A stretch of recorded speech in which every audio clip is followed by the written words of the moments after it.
नासरीन दादू शहर जे इम्कानी बुॾण जे ख़तरे सबब MNV ड्रेन खे ॻोठ दुर मोहम्मद अबड़ो वटां कट ॾियण जी कोशिश दौरान छिकताण थी आहे। उन हवाले सां वधीक अपडेट करे रहियो आहे दादू मां असद जतोई। जी असद, छा सूरत-हाल आहे?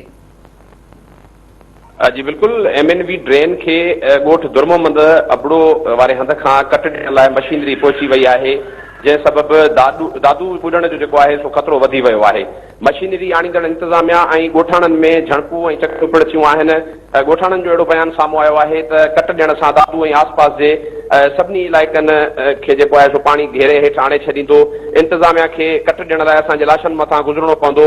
डिप्टी कमिश्नर दादू ऐं इंतज़ामिया चूंडियल नुमाइंदनि को बि वाज़े बयान जेको आहे सो उहो साम्हूं न कयो आहे, जॾहिं त जोही तरफ़ जेको दादू खां जोही तरफ़ MNV ड्रेन छंडण जेका आहे उनखे दादू जे तरफ़ जेका आहे सा रूण पइजी वई आहे। MNA रफ़ीक अहमद जमाली ऐं MPA पीर मुजीबुल हक़ पारां जेको ॿुधायो पियो वञे त हेवी मशीनरी उते मौजूदु आहे जेका निगरानी करे रही आहे कंहिं बि इम्कानी जेका सूरत हाल ख़तरनाक हुजे उनखे मुंहुं ॾियण जे लाइ।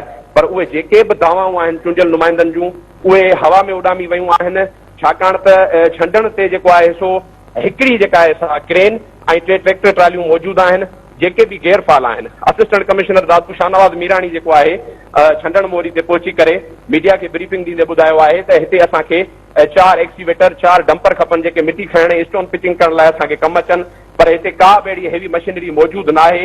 दादू खे इम्कानी ॿोॾ जो ख़तरो जेको आहे सो लाहक थी वियो आहे, जंहिं सबब दादू जे शहरनि में तशवीश वारो जेको आहे सो सूरत हाल थी वई आहे, जॾहिं त चूंडियल नुमाइंदनि ऐं डिप्टी कमिश्नर पारां को बि अहिड़ो वाज़े जेको आहे सो बयान साम्हूं न अची सघियो आहे ऐं दादू में जेको आहे सो अफ़रा तफ़री वारी सूरत हाल आहे। जी असद, तव्हांजी महिरबानी।